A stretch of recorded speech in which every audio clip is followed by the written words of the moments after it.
Hi everybody, this is Cynthia again. Here we are in week 7, I can't believe it. And we are looking at some externally rotated postures for today's video. Kendall will do a little bit of a video also on some arm balances. You can also check out, I have broken down the individual arm balances piece by piece in a totally separate series of videos, which is on my website, called Challenging Yoga Postures for Teacher Training. So there you have it, pretty straightforward title. Today we'll look at the classic kind of standing externally rotated poses as well as pigeon pose. So triangle, Trikonasana, side angle, Parsvakonasana, warrior 2, Virabhadrasana B, and half moon, Ardha Chandrasana, as well as a little bit of a standing balance tree pose, so Vrikshasana. And it's really important that we remember that when we come into our externally rotated poses, that the femur head in all of us is going to rotate out to a different degree. So when you are no longer able to turn open at this joint, at this ball and socket joint at your femur head, into the pelvis cup that holds it, well, your knee actually might keep going. So our external rotation poses are especially precarious for our knees. These bones here have a little bit of side-to-side movement, as Kendall is going to describe to you, but it's not really good for the knee. Your knee really wants to be a hinge here. So you only want to go so far out to the side. Why don't you try it while you're seated? You can even sit up on a blanket if you want to, and just see how far out your leg goes without hitting that very obvious kind of, oh, that's my limit, bone on bone. Not because you're feeling a stretch, right? If you're feeling a stretch, you may still have a little further to go, but because you're not feeling a stretch, you've just stopped, okay? That's your range, that's your limit, okay? So that's what we're going to be taking a look at. You're not collapsing back into that posterior tilt in order to get it. You really can feel, okay, that's as far as I go. Now, how this translates when we come up is we turn out however far you can go, and because you want about a heel to arch alignment, this means that you're not cranking your pelvis to face forward. There was this classical instruction for decades, and I remember when I was practicing yoga, at least through my teacher training and everything, there was a really popular instruction to keep your pelvis between 2 plates of glass. I don't know if anybody here remembers that, but that has been thrown out the window because a lot of us don't have that full external rotation at the femur head. So some of us might need to actually rotate our pelvis toward our bent knee or toward our front knee if it's straight or bent in order to accommodate. Let's say I stop here, but I still want to go into the pose. Well, I'm just turning a little bit in. So you are combining your external rotation at your femur head with a little bit of rotation at your pelvis. Perfectly good to do that. As a matter of fact, I exaggerate the rotation at the pelvis for different purposes depending on what I'm teaching. Okay, so let's look at warrior 2, which is our foundation pose here. As always, the back foot turns in at that slight angle, looking at the top front corner of the mat. You have a lift at the inner arch of the back foot. Remember all of our Tadasana cues for the back leg. You root down into the 4 corners of the foot, lift up the inner arch, root rebound. You spiral the inner thigh slightly back, which will also rotate your pelvis a little bit forward, most likely, right? This is that same instruction as take your upper thigh bone back. It's just different words, but we have our preferences. So inner thigh rolls slightly back, and then you meet that by dropping your tailbone down. So yes, you should feel this in the glutes engaging in your back leg. Then in your torso, you have this Tadasana torso. So tailbone descends, top of the head lifts. Front floating ribs soften down. You get a broadening across your shoulder heads, and then you take your arms all the way out and parallel to the ground. Let's work the arms on the other side. So straighten your right leg, turn your left toes out, open here, and then as far as you go, meet that full turn out Toes right in line with the inner arch of the back foot by rolling your hip into that direction as well. Then you'll bend your front knee. Remember, you don't need to be 90 degrees here. You just want your knee over your heel, and you bring your arms out. So I love in this pose to get my arms really active. The shoulder blades are moving down the back, a little bit of depression of the shoulder blades, slight retraction of the shoulder blades toward the spine, but you're still sending energy into the pinky fingers. So you're not retracting in order to flare your ribs, you're just hugging into the spine and still sending energy out. So remember, this is that dynamic push-pull action. You look over the front fingers, straight over that middle finger of your front hand, and that's where your eye gaze goes. And I love to push my arms down here as though my arms are pressing into a still tabletop. I don't know about you, but for me, this activates all of the muscles around my ribcage, including serratus anterior, so that the top of the head can actually lift a little bit taller. Now, for those of you who have neck tension, try this. Turn your palms to face up and put a 1/2 inch bend in your elbows. Okay, so this should take some of the weight out of that far end of the lever and allow the upper traps to soften.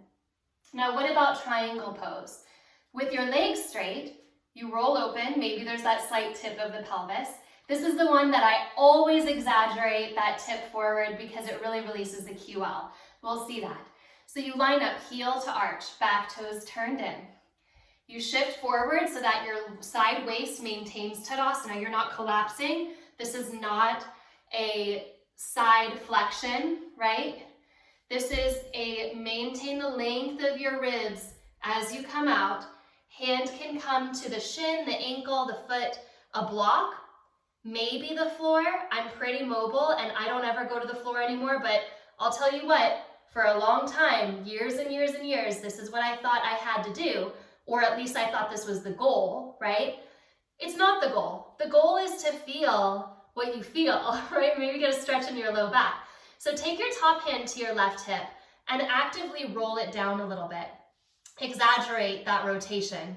Then push into your heel and stack your shoulders. So you can feel that this is actually an open twist now. As you press into that back heel, direct your tailbone toward your back heel. Do you get that deep stretch through your QL? Now with your hand still on your hip, turn the hip open as far as you go. Remember, it's your knee you're protecting as far as you go. And notice that difference. So tip forward, push into the back foot, especially the pinky toe side, and tip up. Release your arm up. Look down. You always want to release your neck when you're coming up to stand. Turn those toes in. Let's try the other side and explore some other fun things about this pose. So the left toes turn out, the back heel drops back. You're creating that little angle in the back foot. What are your Tadasana legs here? Rooting, four corners. Rebounding, arches. Knees are unlocked, but they're straight. Inner thighs of both legs are wrapping back.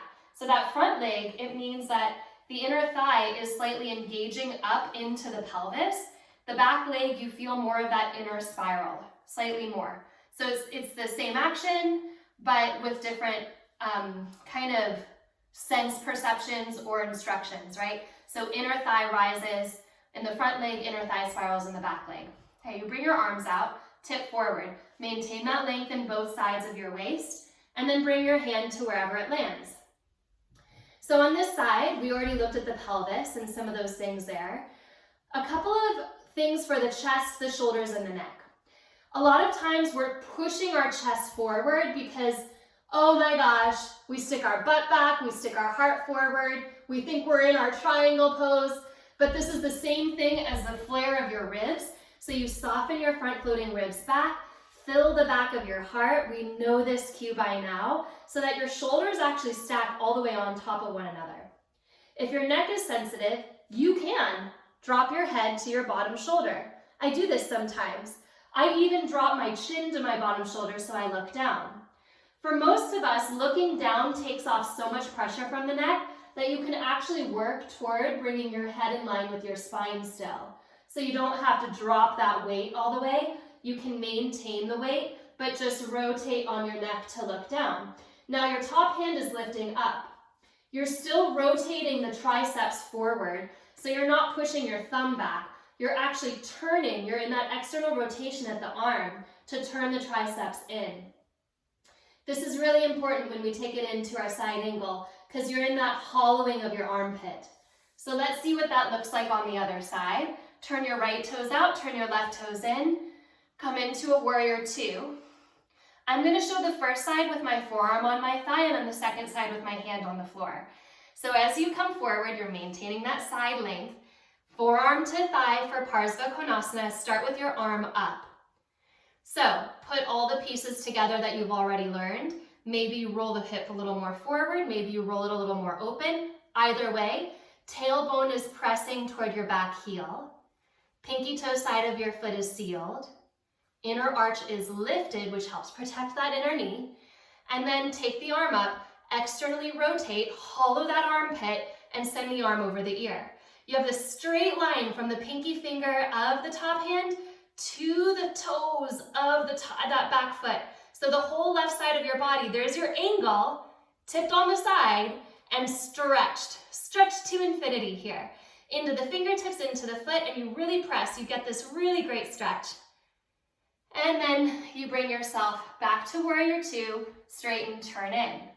Turn out the other side, bend, warrior two.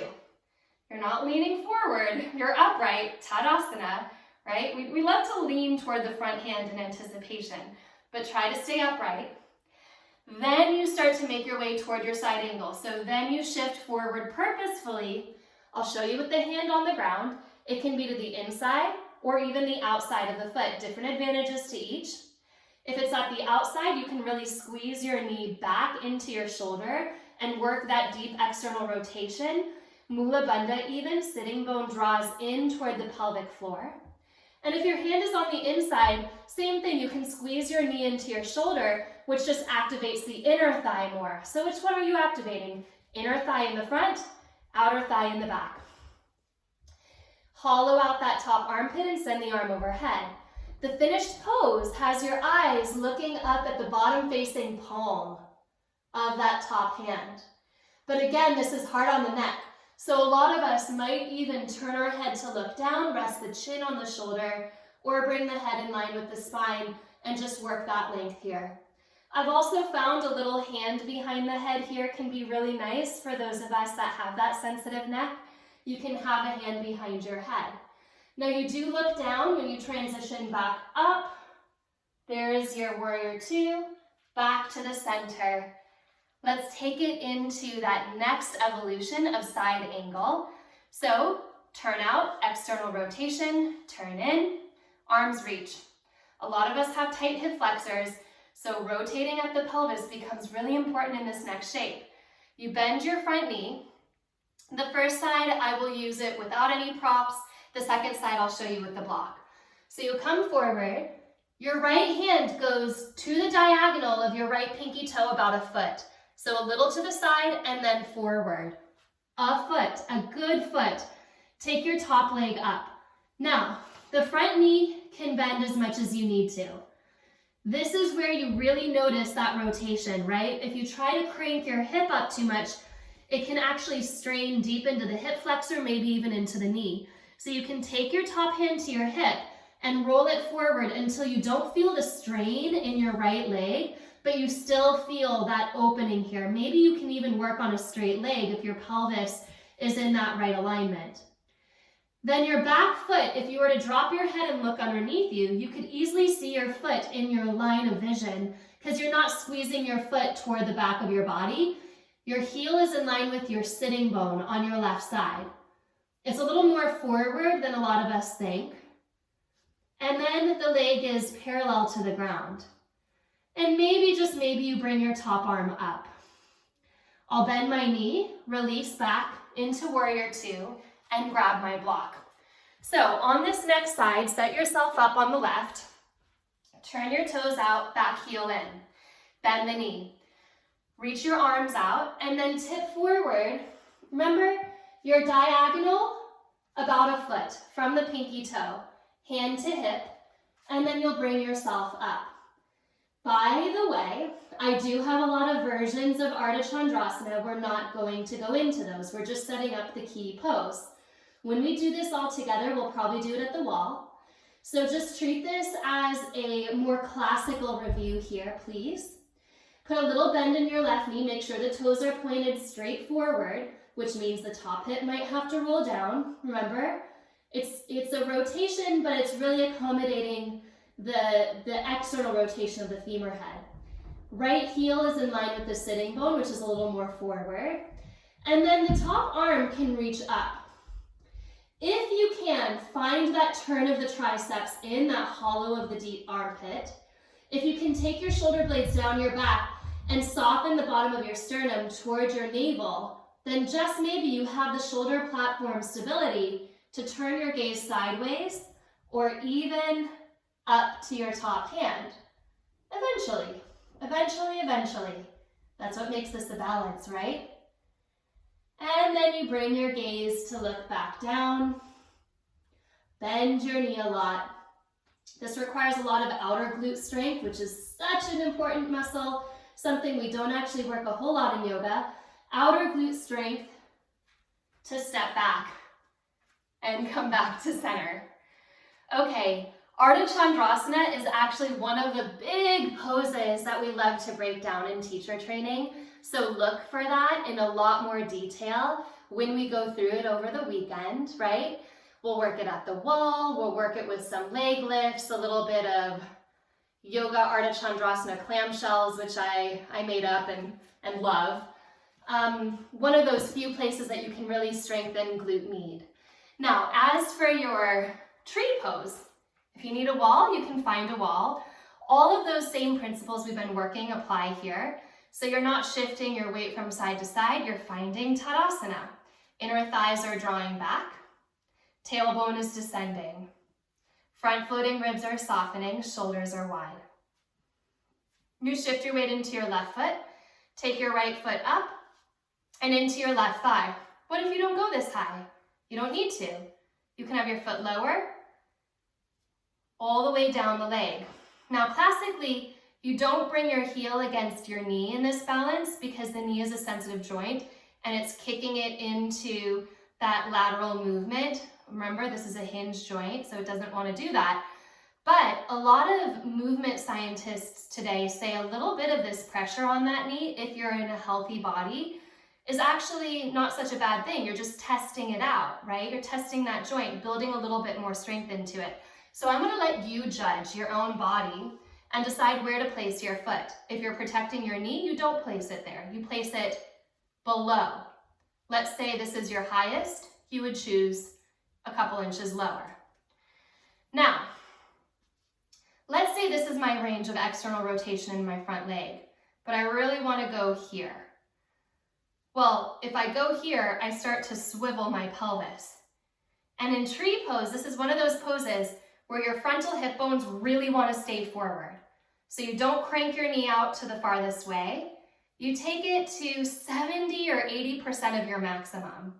We love this range. We love this 70 to 80% of maximum range because you still have some movement, some dynamic space to play and breathe. Okay, let's change sides. Again, if you need the wall can be right there. You take your left foot up. Pelvic points are looking straight forward like your two little car headlights. Your shoulders are looking straight forward. Your right foot is driving down. Let's make sure my toes are pointing forward. My right side, I have this kind of sneaky habit of kicking my foot out to the side. So watch that in your body. And then again, remember you're in that 70 or 80% range of flexibility, of mobility, so that you can breathe into your strength. Where is our strength? It's in the standing foot, rooting and rebounding. It's in this foot. So the bent knee foot pushing into the inner thigh, rooting and rebounding. Can you feel the thigh actually pressing back? Yes, you're strengthening your inner thigh. It's in your core strength, wrapping those frontal hip bones toward the navel, rising up your low belly, your Uddiyana Bandha, and then maybe even reaching your arms up and overhead. If you feel so confident in this pose, you can close your eyes, play around with that. Woo, I'm losing my balance.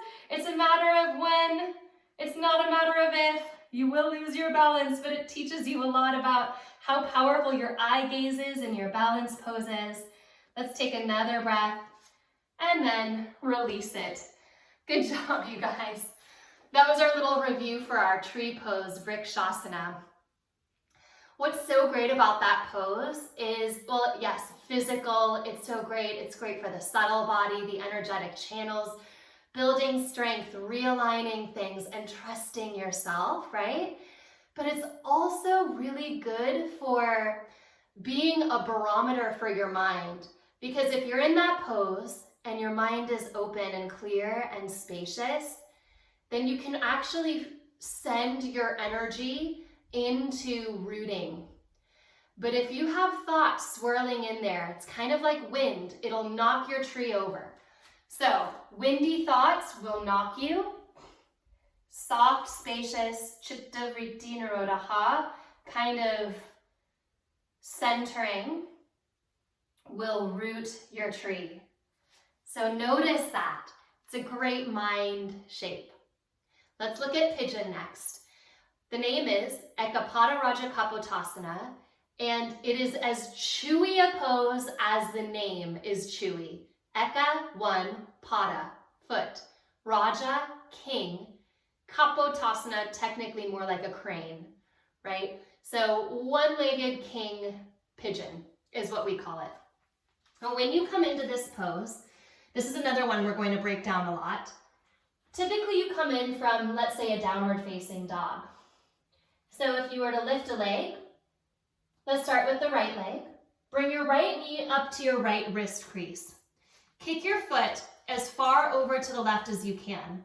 Before you even lower, make sure that your toes aren't sickling in. So you shouldn't see any wrinkles in your inner ankle. You should see the big toe pointed straight out of the knee. This is part of protecting the knee in a slightly minor way, but actually over time a very important way. Take your blanket if you have it, place it under your right hip. Then you set your back knee down. Same with the back foot. You don't want to turn the toes in. You want to point your toes straight back. I'm going to move this block so you can really see. The toes point straight back. The pelvis turns to face forward. You might need block plus blanket plus a whole lot of other stuff in this shape to support your right hip. If your hip doesn't have the flexibility for pigeon pose and you feel a twang in your knee, you don't do the pose at all because there's no such thing as good pain in your knee. You swing your leg around and you come into reclining pigeon or figure four with your right ankle crossed over your left knee and hugging your left knee into your chest. Hopefully with a little bit of drop at your tailbone here so you're not just rounding your low back and thinking you're getting a hip stretch. That's a low back stretch, not a hip stretch, right? So tailbone forward and down, and then hip stretch. Toes looking at the knee. Remember, always foot orientation to the knee aligned. Let's look at the other side just so I can give you a few more cues. So left side, knee to wrist, toes out of the knee, back leg points straight back. That's your legs. Now what about your torso? Same thing, right? The belly wants to flop forward. You're probably tired. It's probably the end of the class, right? Try to keep just a little bit of Uddiyana Bandha, narrowing at your frontal hip bones, lifting energy up your spine towards your heart so that you can bring yourself forward. You're not collapsing onto your femur heads. Remember, that's such a sensitive joint. Remember our warrior 3 from a few weeks ago? You're not sinking down on those joints. You're actually rising up and forward away from them. The legs representing apana prana, that which roots. The spine representing prana and udana, that which rises. Okay. So when you come into this pose, you just allow yourself to breathe, knowing that your pelvis is stable, knowing that you are lengthening through your head. If you're on your back, if you chose not to do this, in that reclining pigeon, I actually like to squeeze my ankle into my thigh bone. So this squeeze here gives me a much deeper release through my outer hip, which after all is what we're going for, right? You can even take your elbow and press your knee away from you. Some really nice variations here in our hip openers. If you've been in that single pigeon the whole time, come back to down dog and then lower in child's pose. And if you're on your back, hug your knees into your chest and give yourself a little rock side to side.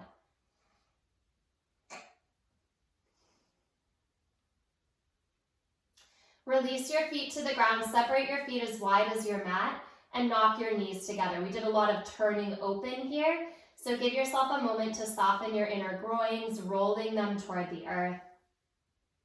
Knees rest. Tailbone heavy.